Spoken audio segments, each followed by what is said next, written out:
One news is related to discussion, okay, on poll electoral reforms and special intensive revision, which is proposed in the parliament.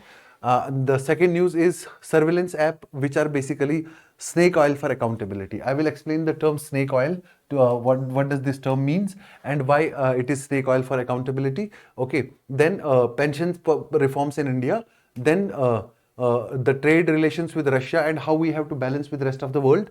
Okay, then next article, the cheetah cub from Kunu National Park, okay, has been killed. I will discuss something about Kunu National Park. Then for foreign portfolio investment withdrawals, I will discuss that. Okay, so let us start from the beginning. Okay, first thing, Parliament has proposed a discussion. Around 8 hours or 8 to 10 hours have been allotted for discussion on. We are currently, if you know, we are in the 150th anniversary of our national song. Now, recently, one issue was raised that some stanzas, some paragraphs or some stanzas were deleted from the national song, that is Vande Mataram. Okay, and those stanzas were deleted in light of partition, or they supported partition. This is what some political leaders have remarked. Therefore, Congress government requested that we want to make a detailed discussion on that. So therefore, for that discussion, some hours have been allotted and discussion is going to be held today. Okay, so what will be the discussion? It will revolve around electoral reforms. What are electoral reforms? Reforms which are required or which are to be carried out in the process of elections in the country. Okay, so mainly one reform that is in question or in discussion is SIR, that is Special Intensive Revision of Electoral Rules, which everyone is skeptical about. Okay, Special Intensive Revision of Electoral Rolls to add new eligible voters and delete non-existent voters, means to make the electoral rules more logical, make them more transparent, and make them more accurate. Okay, so for that purpose, electoral reforms, this special intensive revision is being carried out. So this will be discussed as per the latest discussion, which the time for which has been allotted. Here two things are important for prelims, like one very simple question, Bankim Chandra Chatterjee or Bankim Chandra Chattopadhyay is the person who has written our national song, the Vande Mataram, and it is Jadunath Bhattacharya who has basically given the tune to the song. Okay, so it was set to tune by Jadunath Bhattacharya and it was composed by Bankim Chandra Chatterjee, which are very simple questions. Every GS book mentions it, small GK books mention it. Okay, so but sometimes which of the following is true? For tune purpose, Jadunath Bhattacharya, you must remember this name. Okay, so when these discussions will come out, the outcome of these discussions, I will discuss that tomorrow. Okay, so coming to the second article, surveillance apps in welfare is snake oil for accountability. First of all, you understand the snake oil term. What does the word snake oil means? Snake oil means anything which does not give any real relief from any pain. Okay, it is a term.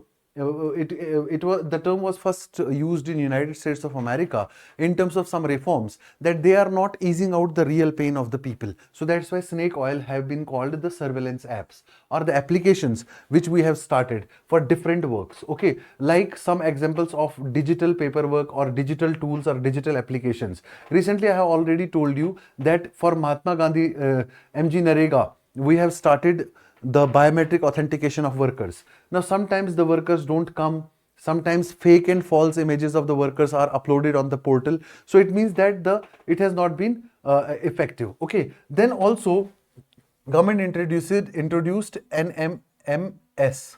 Okay, National Mobile Monitoring System. It was introduced in 2020. National mobile monitoring system. इसमें क्या है, workers को 2 दफा काम पे जाने पे अपनी इमेज अपलोड करनी है। किस पे?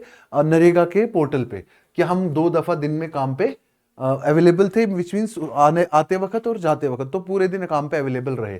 तो बाद में पता चला जब इसका एक बार सर्वे किया गया, इसमें भी पता चला कि काफी सारे फेक जो है फोटोग्राफ्स अपलोड किए गए हैं। ठीक है, ये एक एग्जांपल दिया गया है। दूसरा, रूरल डेवलपमेंट मिनिस्ट्री ने कंसिस्टेंटली जो है कई सारी माल प्रैक्टिसेस जो है इसमें नोटिफाई की। ठीक है, उसके बाद फिर ministry of women and child development, इसने एक टेक्नोलॉजी का यूज किया, FRT, फेशियल रिकॉग्निशन टेक्नोलॉजी, कि फेस से रिकॉग्नाइज करेंगे हम उन मदर्स को जो टेक होम राशन किट्स जो है वो ले लेंगे। ठीक है, take home ration is provided under the scheme of Poshan, okay, Poshan scheme and Poshan 2.0, okay, it is under Ministry of Women and Child Development, it is under the Integrated Child Development Scheme, ICDS के under जो free ration देते हैं pregnant lactating mothers को और children below the age of 6 years, उसके लिए जब mother's जाएंगी राशन लेने के लिए, जब वो करेंगी टेक होम राशन का किट उठाएंगी, तो उस वक्त वहां पे उनका फेशियल रिकॉग्निशन करना जरूरी है। ठीक है, और यही चीज डिटेल जो है एक पोर्टल बनाया गया उसके लिए जिसका नाम है पोषण ट्रैकर। तो पोषण ट्रैकर पे ये लोग क्या करेंगे, पोषण ट्रैकर पे ये इमेजेस अपलोड करेंगे कि हाँ ये लेडी आई और इन्होंने अपना जो है टेक होम किट जो है यहां से ले लिया। ठीक है, अब कई सारे आंगनवाड़ी वर्कर्स ने इसमें क्या कहा कि अगर इसके बावजूद भी, इन सब चीजों के बावजूद भी कोई चीट करना चाहे, वो चीट कर ही लेगा। कैसे चीट करेगा, मना कर देगा कि आपका फेस रिकॉग्नाइज नहीं हो रहा, या वो लोग आए ही नहीं लेने के लिए। ठीक है, तो इसका मतलब ये भी जो है बहुत ज्यादा इफेक्टिव नहीं रहा। इस तरह पब्लिक डिस्ट्रीब्यूशन सिस्टम में हमने आधार बेस्ड बायोमेट्रिक ऑथेंटिकेशन, अब्बा, ठीक है, this system was introduced in PDS, public distribution system. इससे पहले जो एक और सिस्टम था दैट वाज बापू, biometrically authenticated physical uptake of the ration from the PDS shops, okay. लेकिन इसमें भी पाया गया कि कई सारी चीजें जो है इसमें भी जो है ये इसमें काफी सारे लूप होल्स पाए गए कि आपको आधार बेस्ड बायोमेट्रिक ऑथेंटिकेशन करना है जो राशन लेने आएगा। अब कभी कभी हेड ऑफ द फैमिली बहुत 70 ईयर्स का है, 80 ईयर्स का है, कैसे पॉसिबल है कि वो आ जाए और वो अपना राशन जो है वहां से पिकअप कर ले। So again this thing is question, इसलिए ये कहा गया कि इसमें बहुत ही लिमिटेड इंपैक्ट है। ठीक है, हमको रादर देन अमर्त्य सेन और जीन ड्रीज, ये दो लोग हैं जो बहुत अच्छे इकोनॉमिस्ट हैं हमारी कंट्री के। Amartya Sen has won Nobel prize also for welfare economics. इनका कहना है कि हम अकाउंटेबिलिटी, सुबह कोई ऑफिशियल आएगा, शाम को वापस जाएगा, बायोमेट्रिक अटेंडेंस भी लगाएगा, दिन भर काम नहीं करेगा तो क्या फायदा है। इसलिए हमको अकाउंटेबल बनाने से ज्यादा उनको रिस्पॉन्सिबल बनाने की जरूरत है। So Amartya Sen and Jean Dreze have recommended that we have to go beyond accountability and we have to shift towards responsibility. This is the core of this article. ठीक है, और क्या बताया गया है कि हमको it is a critical case of agnotology. The term agnotology is in news. What does it mean? This can be a question. Please remember this term. It is a very good question. It can be a very good question for prelims. Agnotology. Agnotology का मतलब क्या होता है कि deliberately किसी इंसान को या किसी population को ignorant रखना किसी चीज से, ताकि उनको पता ही ना चले फायदे क्या है किसी चीज के। ठीक है, जैसे अभी हमारी कंट्री में इतने सारे स्कीम्स हैं लोगों को, सर्वेंट्स को, गवर्नमेंट एम्प्लॉयज को अकाउंटेबल बनाने के लिए, उसके बावजूद भी जिनको काम नहीं करना वो नहीं करते। तो बेटर ये है कि हम उनको रिस्पॉन्सिबल बनाएं, हम उनको सेंसिटाइज करें। इसी तरह से एग्नोटोलॉजी का एक केस बताया गया है कि इतना सब कुछ होने के बावजूद भी करप्शन अलग अलग फॉर्म्स में है। और दूसरी चीजें कि जो ये डिवाइसेस हैं, biometric devices, facial recognition devices, इससे प्राइवेसी ब्रीच भी होता है लोगों का। ठीक है, और कई सारे अब ये टेक्निकल जो टेक्नोलॉजी जायंट्स है जो ये मशीन्स बनाते हैं, वो गवर्नमेंट को ये चीज नहीं बताते, सिटीजन्स को ये चीज नहीं बताते, क्योंकि उनका अपना एक इंडस्ट्री इसके ऊपर चल रहा है। ठीक है, तो एग्नोटोलॉजी का मतलब क्या है? The term is coined by Robert Proctor. ठीक है, the term has been coined by Robert Proctor and the term means deliberately keeping people ignorant. Ignorant means deliberately hiding information from the people so that they should never know about anything. Get the point? So this is basically the term agnotology which has been highlighted in this article. Okay, proceeding further. the evolution of pension reforms in India. Okay, now here there are few pension schemes which are mentioned. The first one which is mentioned is Indira Gandhi National Old Age Pension Scheme, IGNOPS, Indira Gandhi National Old Age Pension Schemes, okay, which was the pension scheme for people above 65 years age and those people who are in the below poverty line category. Okay, below poverty line category. Okay, for government employees there was old pension scheme OPS, which has now been changed to new pension scheme NPS. Although another new version, that is UPS, unified pension scheme, is also there, but unified pension scheme अभी बहुत सारे लोगों ने opt नहीं किया और इसके ऊपर ज्यादा डिस्कशन नहीं है. इस आर्टिकल में सिर्फ ओपीएस पे डिस्कशन है, एनपीएस पे डिस्कशन है और इग्नोप्स पे डिस्कशन है और लेटेस्ट स्कीम जो ओल्ड एज पेंशन के लिए है वो है अटल पेंशन योजना.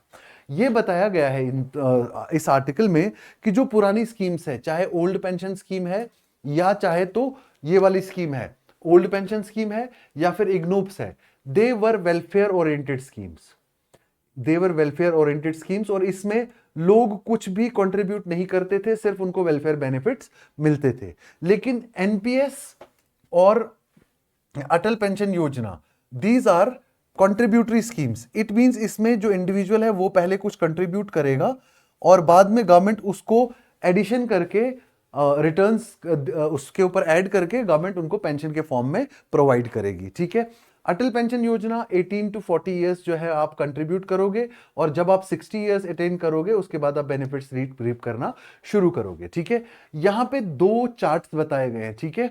पहला चार्ट ये बताया गया है कि कितने लोगों को पेंशन के बारे में पता ही नहीं है, कितने लोगों के बारे में, कितने लोगों को पेंशन के बारे में कोई नॉलेज नहीं है. ठीक है. 55 से 60 साल तक के लोग जो है, सिर्फ 18% लोगों को पता है कि पेंशन स्कीम्स हैं और पेंशन स्कीम्स कैसे बेनिफिट पहुंचाती है. लेकिन ये जैसे जैसे एज बढ़ रही है तो लोगों को जो है वो इंफॉर्मेशन जो है वो कम हो रही है. ठीक है. अब इसमें इंफॉर्मेशन कम होना मतलब इंफॉर्मेशन अवेलेबल नहीं है लोगों के पास, तो वो पेंशन का बेनिफिट कैसे लेंगे, एक तो ये चीज बताया गया है. ठीक है. दूसरा ये चीज बताया गया है कि एलिजिबल सिटीजन जो हैं, 85.3% एलिजिबल सिटीजन है, सीनियर सिटीजन, जिनको पेंशन स्कीम्स के बारे में पता भी नहीं है, अनअवेयर है. Old age pension, old age concessions के बारे में 75% लोगों को नहीं पता, न्यू पेंशन स्कीम के बारे में 41% लोगों को नहीं पता और विडो पेंशन स्कीम के बारे में 24% लोगों को नहीं पता. इससे ये पता चलता है कि हमारी कंट्री में दो चीजें बहुत कम है इस समय. एक financial literacy, financial literacy and awareness, mainly in older age groups ये बहुत कम है, mainly in older age groups ये बहुत कम है. ये सारी चीजें इसमें डिस्कस की गई हैं दो आर्टिकल में. Please go through the article and go through the data. ये चीजें आपको मेंस में हेल्प करती हैं. फिर भी इनफॉर्मल सेक्टर में लोगों को पता चले बेनिफिट्स के लिए गवर्नमेंट ने एक पोर्टल खोला कि वहां पे इनफॉर्मल सेक्टर के एम्प्लॉइज अपने आप को रजिस्टर करो ताकि हम बाद में आपको इसके बेनिफिट्स दे पाएं और बेनिफिट्स के लिए अवेयर कर पाए. उस पोर्टल का नाम है ई श्रम पोर्टल, ई श्रम पोर्टल. ठीक है. इस पे इनफॉर्मल सेक्टर के जितने भी एम्प्लॉइज हैं वो जब रजिस्टर करेंगे और उसके बाद उनको वहां पे हर चीज जो है बताई जाएगी कि आपके पेंशन के क्या है बेनिफिट्स, आपके पास ओल्ड एज पेंशन क्या है. आप इनफॉर्मल सेक्टर में, क्योंकि एनपीएस न्यू पेंशन स्कीम का जो अनऑर्गेनाइज सेक्टर का मॉडल है वो भी ऑपरेटिव है, तो एनपीएस जो, और दूसरा एनपीएस 2.0 भी अभी लॉन्च किया गया है जिसमें 100% पैसा जो है लोग अपना शेयर्स में या मल्टीपल फंड स्कीम्स में, म्यूचुअल फंड्स वगैरह में डाल सकते हैं. तो ये सारी चीजों की अवेयरनेस के लिए अनऑर्गेनाइज सेक्टर के लिए ई श्रम पोर्टल जो है खोला गया. उसमें अनऑर्गेनाइज सेक्टर या इनफॉर्मल सेक्टर वर्कर्स अपने आप को रजिस्टर करेंगे और वहां से जितनी भी इंफॉर्मेशन है related to pensions and welfare schemes वो इंफॉर्मेशन गेन करेंगे to enhance financial literacy. Basically this is the purpose. ठीक है. उसका नेक्स्ट आर्टिकल है हमारा जो रशिया के साथ इस समय, अभी रशिया के साथ हमारी जो बायलैटरल टॉक्स है वो खत्म हुई है, जिसमें हमने लेबर मोबिलिटी के ऊपर बात किया है, लेबर मोबिलिटी, और दूसरा ट्रेड डाइवर्सिटी, कि हम ट्रेड को कैसे डाइवर्सिफाई करें. अब ये किस बैकड्रॉप में आ रहा है, जब यूएसए ने हम पे 50% सैंक्शंस लगा रखे हैं कि हम रशिया से जो है वो ऑयल इंपोर्ट क्यों करते हैं, ठीक है। तो ऑयल इंपोर्ट्स इसीलिए हमने रशिया से क्या कर दिए, कम कर दी। ये सारा बातें जो है ये पुरानी बातें बता रहा हूं। नई बात ये है कि हमने इस बार भी हालांकि बायलैटरल टॉक्स की, तो हमने no talks on oil, no talks on oil imports, हमने ऑयल इंपोर्ट्स पे कोई बात नहीं की। हालांकि हमने ये कहा कि हम रशिया के साथ $100 बिलियन का ट्रेड जो है वो करना चाहते, लेकिन हम और कमोडिटीज में करेंगे, हमने ऑयल इंपोर्ट्स पे कोई बात नहीं करी, इसलिए कि हम अपनी स्ट्रेटेजी को बैलेंस करना चाहते हैं। ऑयल के ऊपर बात करने से सबसे पहले हमारा यूएसए के साथ ट्रेड डील जो आने वाला है वो ट्रेड डील खत्म हो सकता है, और दूसरा हमारा सेंट्रल एशिया यूएई वगैरह जो है इन कंट्रीज के साथ जो ट्रेड है वो भी जो है थोड़ा सा रिस्क में आ जाएगा, क्योंकि ये भी हमारे जो है बहुत अच्छी डेस्टिनेशन है जहां से हम ट्रेड कई सारे कमोडिटीज में करते हैं, ठीक है। तो इसलिए ये कहा गया कि हमको इस समय स्ट्रेटेजी, हमको इस समय क्या सोचना है, हमको रशिया और वेस्ट दोनों की तरफ एक बैलेंस मेंटेन करना है। ऐसा ना हो कि हम रशिया की तरफ पेंडुलम की तरह स्विंग कर जाएं और पूरा जो है बाकी हमारा यूएसए से रिलेशन जो है वो ट्रेड रिलेशन खराब हो जाए, यूएई, सेंट्रल एशिया, ये सारे हमारे ट्रेड डेस्टिनेशन जो है ये हमारे ऐसा ना हो ये खराब हो जाए। इसलिए हमको पेंडुलम की तरह एक तरफ स्विंग नहीं करना, रादर दैट हमको क्या करना है, हमको बैलेंस करना है अपने ट्रेड इंटरेस्ट्स को, किसके साथ, Russia and rest of the world, क्योंकि हमारा मैक्सिमम ट्रेड डेस्टिनेशंस हो, हमारी सर्टेनिटी हो कि हम एक जगह से बंद हो जाए रास्ता, हमारे पास 10 रास्ते और खुले हो, और हमारा जो है एक इन्वेस्टमेंट का एनवायरनमेंट बहुत अच्छा हो जाए। यूएसए के ट्रेड टैरिफ्स की वजह से हमारी कंट्री में इतनी अनसर्टेनिटी हो गई कि हर महीने, पिछले महीने से ज्यादा हमारा फॉरेन पोर्टफोलियो इन्वेस्टर जो है वो मनी विड्रॉ कर रहा है। मनी विड्रॉ करने की वजह से आप मार्केट्स को देखोगे, सेंसेक्स, निफ्टी सारा टंबल कर रहा है, पूरा शेयर मार्केट टंबल कर रहा है, ठीक है। और वही न्यूज जो है हमारी अगली न्यूज भी है। अगली न्यूज ये बताया गया है, सॉरी यहां पे मैं बताता हूं, अगली न्यूज ये वाली है कि हमारा फॉरेन पोर्टफोलियो इन्वेस्टमेंट विड्रॉल कितना हो गया, 11,820 करोड़ हो गया सिर्फ एक फर्स्ट वीक ऑफ दिसंबर में। इसका मतलब फॉरेन पोर्टफोलियोज इन्वेस्टर्स जो है वो अभी भी इन्वेस्ट विड्रॉ कर रहे हैं। फॉरेन पोर्टफोलियो इन्वेस्टर्स मतलब जो हमारी शेयर मार्केट्स में क्या कर रहे हैं, इन्वेस्ट कर रहे हैं, हमारे पोर्टफोलियोज में जो लोग इन्वेस्ट कर रहे हैं, they are called foreign portfolio investors. तो फॉरेन पोर्टफोलियो का मतलब ही है बेसिकली हमारी इक्विटीज में जो इन्वेस्ट कर रखा है जिन्होंने, ठीक है। तो इससे इसका मेन रीजन क्या बताया गया है, शार्प डेप्रिसिएशन ऑफ रूपी, शार्प डेप्रिसिएशन ऑफ रूपी। डेप्रिसिएशन ऑफ रूपी क्यों हो रहा है, ये मैंने आपको पहले 2 कॉजेज पिछले करंट अफेयर्स में बताए, अगर नहीं बताए तो पिछले वीक के करंट अफेयर्स देखो, ठीक है। उसके बाद इस सब चीजों की वजह से हमारा जो है मार्केट सेंटिमेंट जो है वो बहुत नेगेटिवली इंपैक्ट हो रहा है, और बहुत ज्यादा शेयर मार्केट जो है वो टंबल कर रहा है, ठीक है। दूसरा इसमें न्यूज है, चीता कूनो नेशनल पार्क, ये पहला क्वेश्चन प्रीलिम्स के लिए, कूनो नेशनल पार्क कहां है, तो ये मध्य प्रदेश में है। अब मध्य प्रदेश में टाइगर्स की अगर पिछले 20 महीनों की बात करें तो 2 टाइगर के कब्स की अभी तक डेथ हो चुकी है। 20 month old Indian born male cubs, 20 month old, 20 महीने ओल्ड 2 कब्स हमारे ये पिछले कुछ महीनों के अंदर ही इनकी डेथ हो गई। इसका मतलब अभी भी हमारा, आपको याद होगा मैंने एक टॉपिक पढ़ा है आपको, मैन या human wild life conflict, human wild life conflict अभी भी जो है कंट्रोल नहीं हो पा रहा। तो हमको स्ट्रिंजेंट मेजर्स लेने पड़ेंगे, ऐसे कूनो नेशनल पार्क जैसे मध्य प्रदेश में है, ऐसी सारी कई सारे नेशनल पार्क्स या कई सारे कंजर्वेशन एरियाज हैं, उनको थोड़ा सा हमको ज्यादा स्ट्रिंजेंट मेजर्स से प्रिजर्व करना पड़ेगा, ठीक है। एक ये न्यूज है कि Nithari is a place near Noida, यहां पे कुछ टाइम पहले कुछ चिल्ड्रन की डेथ हुई थी, ठीक है। सेवरल चिल्ड्रन के स्केलेटल रिमेन्स मिले थे 2006 में, और इस केस में 2 लोग जो थे वो मेनली क्या थे, इसमें 2 लोग इसमें मेनली एक्यूज्ड थे, ठीक है। अभी गवर्नमेंट ने उनको क्या दे दिया, उनको दे वर एक्विटेड। उनको क्यों एक्विट किया गया, कि हमारे पास जो है बहुत ज्यादा एविडेंसेस नहीं है और क्लियर एविडेंसेस नहीं है कि इन्हीं लोगों ने उनका मर्डर किया। एक है उसमें कौन कौन, मोहिंदर सिंह पंधर, नाम याद रखने की जरूरत नहीं है, जस्ट यू कैन से कि 2 accused were acquitted in the Nithari case, इसमें दो मेन जस्टिस के दो मेन क्वेश्चंस उठाए गए। पहला कि अगर वो आज 2006 से लेके 2025 में एक्विट हो रहे हैं तो उनका 21 साल का रिस्पॉन्सिबल कौन है। इसका मतलब 21 साल वो बेगुनाह जेल में रहे, ठीक है। दूसरा, वो छोड़ा क्यों गया उनको कि एविडेंसेस जो है वो बहुत डिस्टॉर्टेड फॉर्म में है, सही एविडेंस नजर नहीं आ रहे, we can not screen the evidences properly. इसका मतलब फॉरेंसिक जो है सर्विसेज है हमारी वो बहुत खराब है। इसका मतलब हमारी फॉरेंसिक सर्विसेज जो है उनके पास जो डेटा है वो बहुत सही डेटा कलेक्ट नहीं करती। तो lot of questions have been raised, but two main question, one, who has why their 21 years of precious life were consumed in jail when they have not committed the crime. Number two, if they have not committed the crime, who has committed the crime? Who will give answer to the members of these children, family members of these children? Okay, one has spent 19 years in jail, one has spent 14 years in jail.